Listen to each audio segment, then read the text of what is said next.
Today's reading comes from Matthew's Gospel, and it is Matthew chapter 25 and verses 14 to 30. It's entitled in Matthew's Gospel, The Parable of the 10 Girls, and it echoes relatively strongly Luke's account in chapter 19 of the 10 servants. Oh, sorry, no, it's the three. Oh, I'm telling the wrong one. It's the parable of the 3 servants, and that's what echoes the 10 servants in Luke. It's preceded in chapter 25 by the parable of the 10 girls, the ones with the lamps and the bridegroom coming home, and those who have or haven't got their oil ready, and it's a story about being ready. This whole section of Matthew's Gospel in chapter 24 and into 25 talk about the end of all things and the return of God at the end of all things, and the judgment that there is on people on what they've done with their lives and how they need to be attentive. And there's a whole range of different stories, some parables, some sayings, which all talk about the need to be ready and prepared and on your mettle and being useful. So this particular parable, beginning at verse 14. At that time, so again at the end of all things, the kingdom of heaven will be like this. Once there was a man who was about to go on a journey. He called his servants and put them in charge of his property. He gave to each one according to his ability. The one he gave 5,000 coins, to another he gave 2,000, and to another he gave 1,000. Then he left and went on his journey. The servant who had received 5,000 coins went at once and invested his money and earned another 5,000. In the same way, the servant who had received 2,000 coins earned another 2,000. But the servant who had received 1,000 coins went off, dug a hole in the ground, and hid his master's money. After a long time, the master of those servants came back and settled accounts with them. The servant who had received 5,000 coins came in and handed over the other 5,000. You gave me 5,000 coins, sir, he said. Look, here's another 5,000 that I have earned. Well done, you good and faithful servant, said his master. You have been faithful in managing small amounts, so I will put you in charge of large amounts. Come on in and share in my happiness. Then the servant who had been given 2,000 coins came in and said, You gave me 2,000 coins, sir. Look, here are another 2,000 coins I have earned. Well done, you good and faithful servant, said the master. You too have been faithful in managing small amounts, so I will put you in charge of large amounts. Come on in and share my happiness. Then the servant who had received 1,000 coins came in and said, Sir, I know you're a hard man. You reap harvests where you did not sow, and you gather crops where you did not scatter seed. I was afraid, so I went off and hid your money in the ground. Look, here is what belongs to you. You bad and lazy servant, his master said. You knew, did you, that I reap harvests where I do not sow, and gather crops where I do not scatter seed? Well then, you should have deposited my money in the bank, and I would have received it all back with interest when I returned. Now, take the money away from him and give it to the one who has 10,000 coins, for to every person who has something, even more will be given, and he will have more than enough. But the person who has nothing, even the little that he has, will be taken away from him. And as for this useless servant, throw him outside in the darkness. There he will cry and grind his teeth. So on the face of it, there are a number of things one could look at. The key message, the real big picture, is that entrusting of God to people, isn't it? The fact that even though we don't live like this, every single moment of our lives is entrusted into our care by God.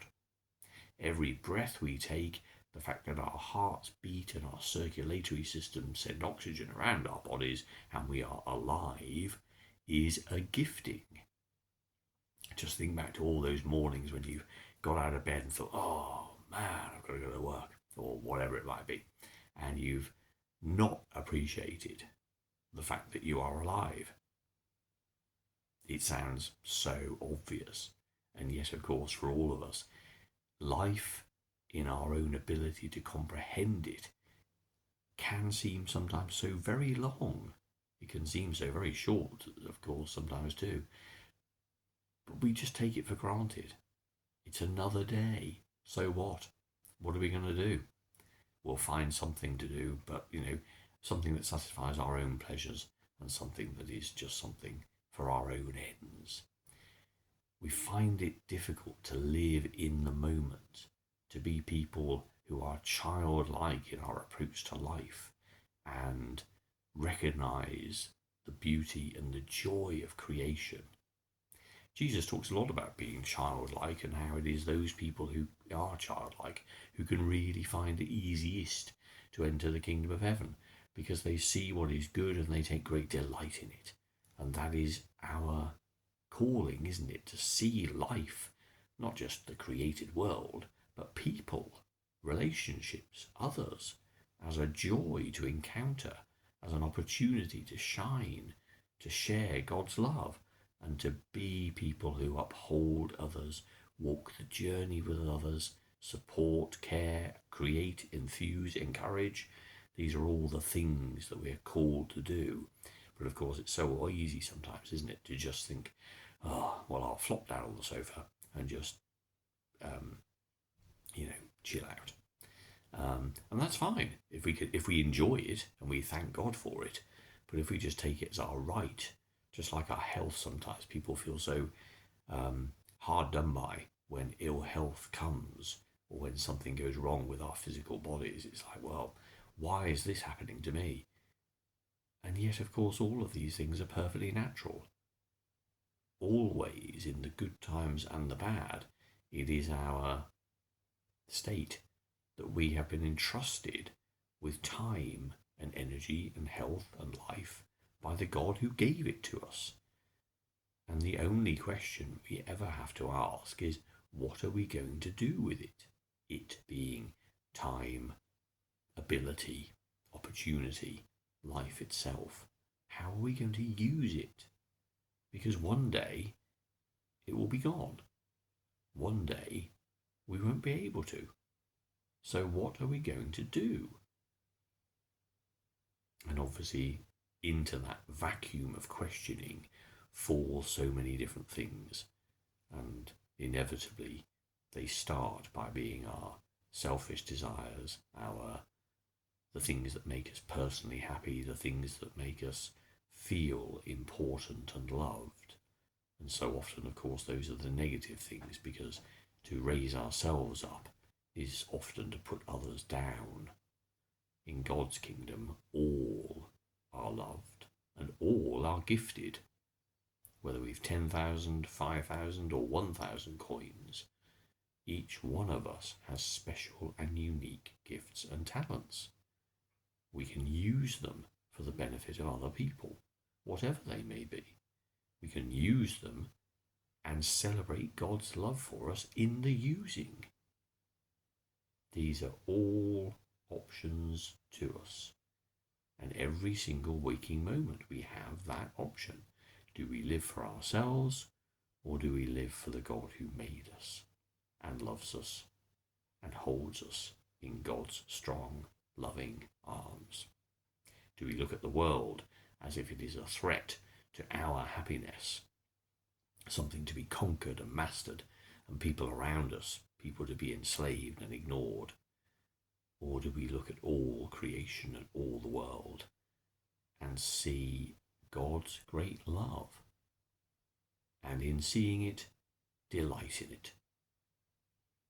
Be happy and be filled with joy and be filled with hope for a life that is entrusted to us. For whilst we may not know how it ends for each one of us, we have the moment, we have the day. And what will we do with that day?